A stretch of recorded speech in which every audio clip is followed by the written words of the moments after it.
the quiet epidemic we never talk about. It begins subtly. You attend a few more funerals than you did last year. Friends your age start vanishing from weekly bingo or church. You read the obituary page a little longer, and then it hits you. Most of the people you grew up with aren't making it past 80. But why? We live in a world where medicine has never been more advanced, where people are taking more pills than ever before, where hospitals are everywhere and health information is a click away. Yet the silent truth remains: many older adults don't make it past 80, not because they had to die, but because nobody warned them about what actually shortens life in those final years. And I'm not talking about big scary diagnoses like cancer or heart attacks. No, I'm talking about the 5 quiet forces that sneak up on you, robbing you of years without making a sound. Let me tell you about Raymond, a 76-year-old widower from Ohio. He had no major health issues, took his meds, stayed active. But after his wife passed, he stopped showing up to the senior center. Slowly, he started eating alone, skipping meals, watching TV for hours. He passed away in his recliner just 3 years later. Natural causes, they said. But what really took him? Loneliness. Loneliness is the first silent killer we'll explore. It's more than just feeling alone. It changes your biology. It raises stress hormones, weakens your immune system, and increases your risk of heart disease, stroke, and even dementia. In fact, chronic loneliness raises your risk of early death by a staggering 26%, according to Harvard. And here's what makes it so dangerous. No one talks about it. Seniors often feel like a burden, so they stay silent. They don't want to bother their kids. They don't ask for company. And slowly, they disappear from the world they once helped build. But loneliness doesn't travel alone. It invites in its close cousin, immobility. That brings us to the second force we need to discuss. Many older adults begin to slow down after retirement, and rightfully so. You've worked your whole life. You deserve rest. But the human body was never designed to stop moving. Sitting too much is now being called the new smoking. It stiffens joints, weakens the heart, and clogs your blood vessels. Take Barbara, age 74.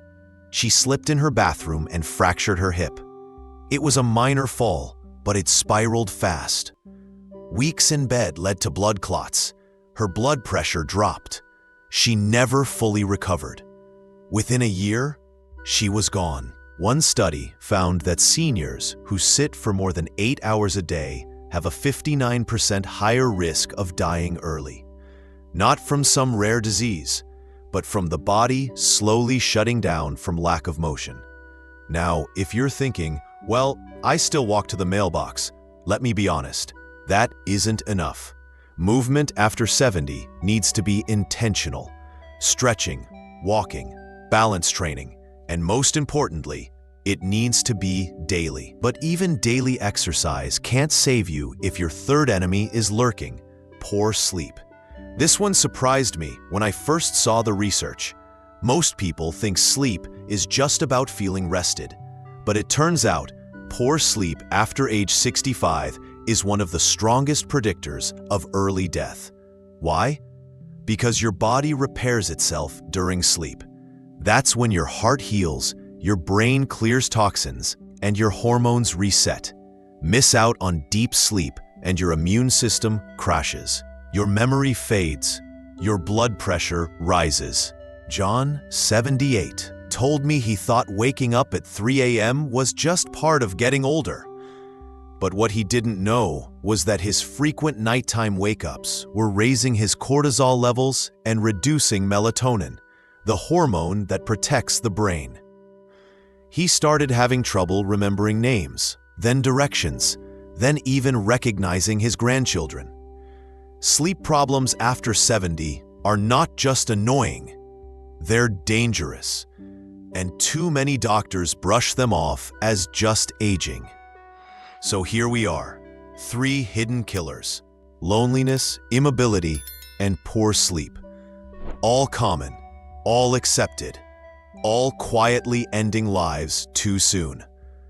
And we still have 2 more forces to reveal. The food trap that speeds up aging and death. There's a dangerous myth circulating in senior communities, often spread with good intentions.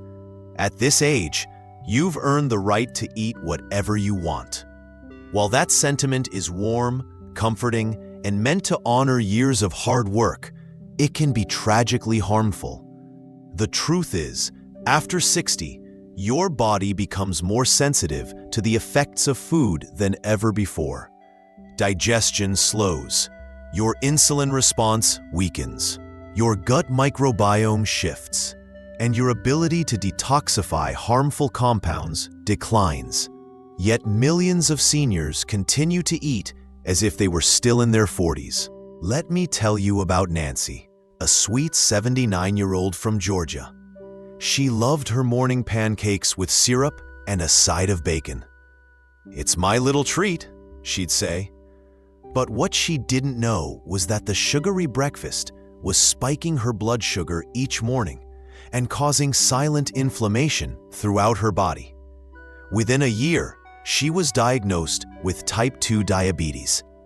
Her kidney function began declining rapidly. One small treat led to a chain of events that cost her her independence and later her life.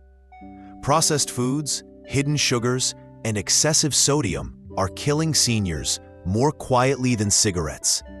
They trigger what doctors call metabolic syndrome, a cluster of conditions including high blood pressure, high blood sugar, excess belly fat, and abnormal cholesterol.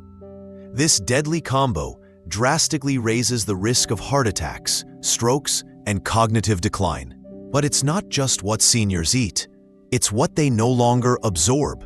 As we age, our bodies become less efficient at extracting nutrients from food.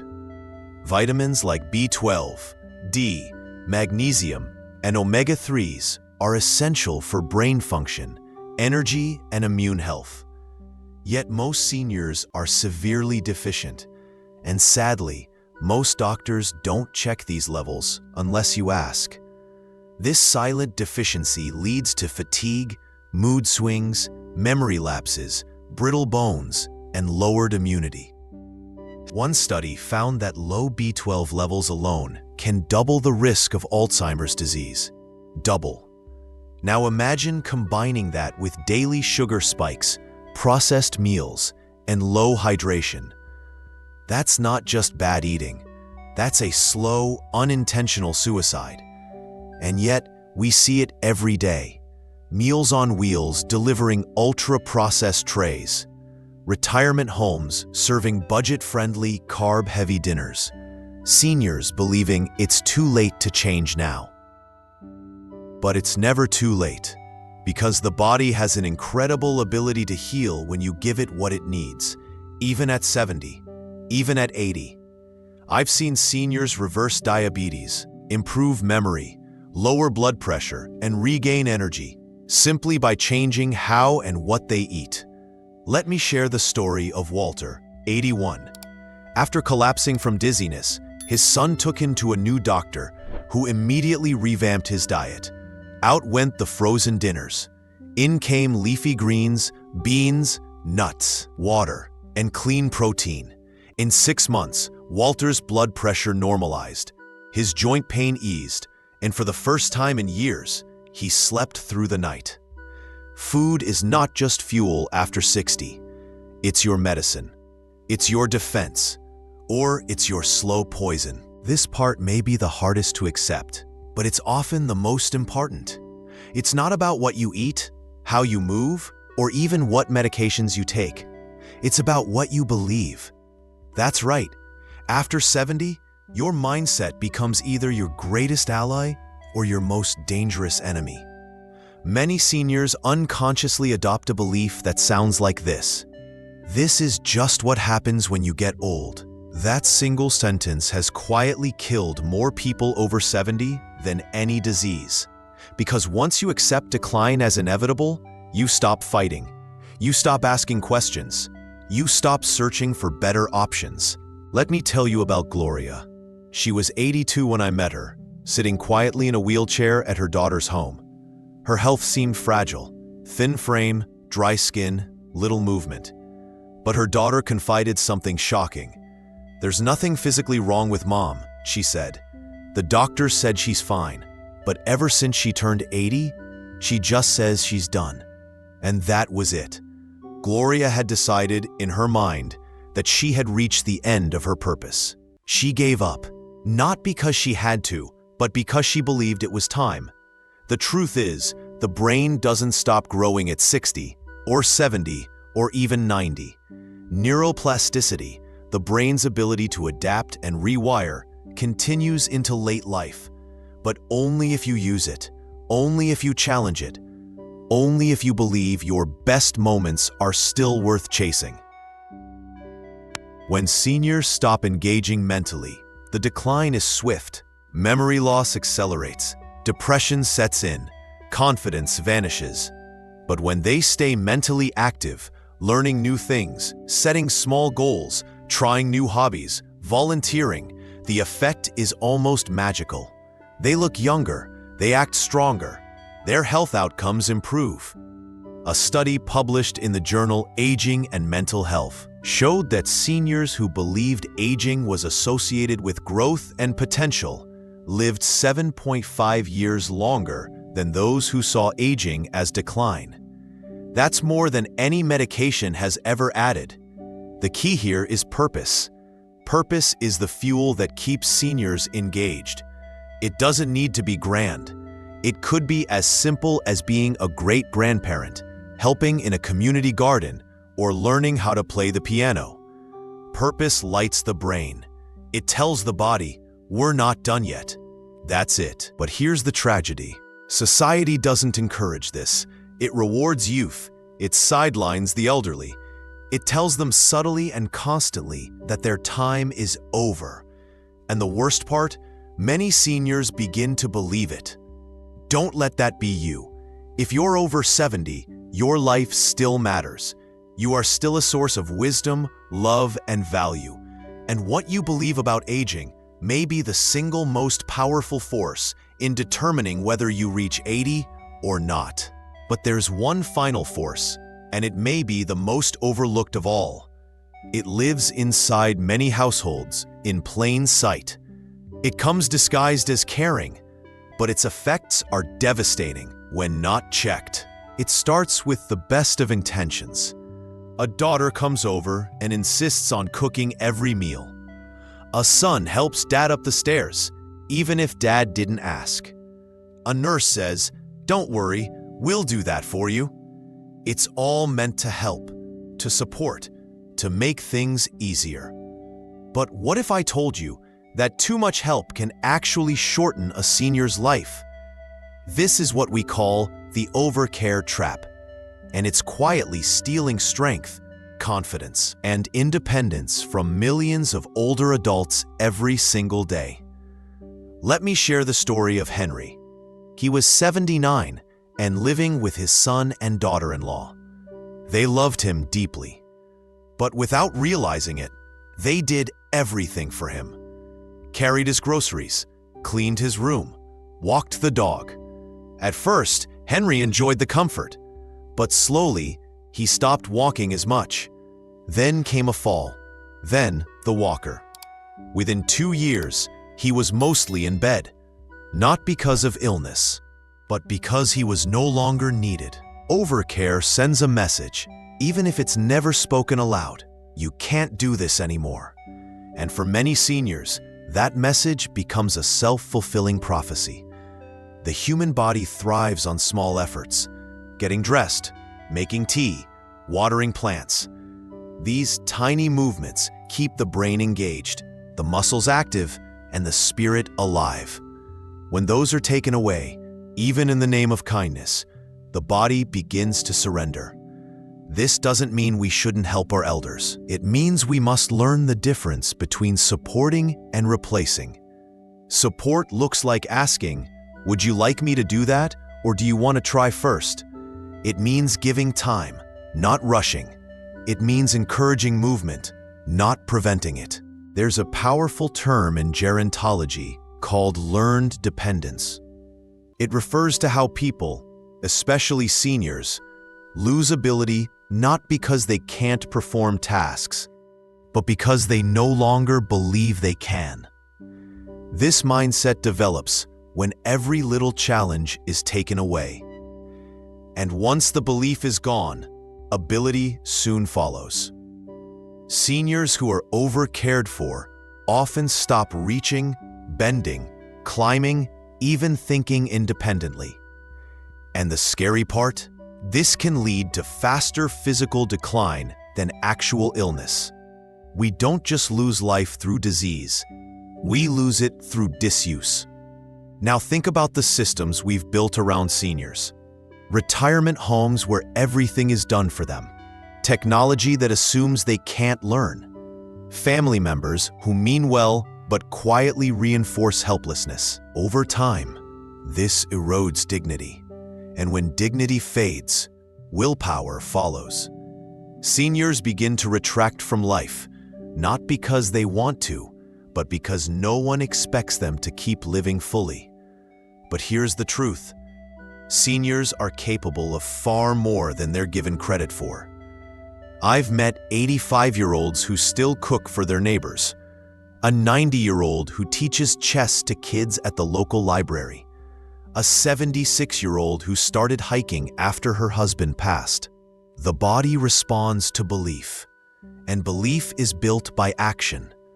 If you're a senior, start asking yourself, "What can I still do?" Then do it. If you're a caregiver or family member, start asking, "What am I doing for them that they could still do themselves?" It's a hard question, but asking it could mean the difference between a slow decline and vibrant final years. So here we are. We've uncovered the 5 unexpected reasons so many seniors die before 80. Loneliness, immobility, poor sleep, poor diet, loss of independence through overcare. None of these are written in stone. Each can be changed.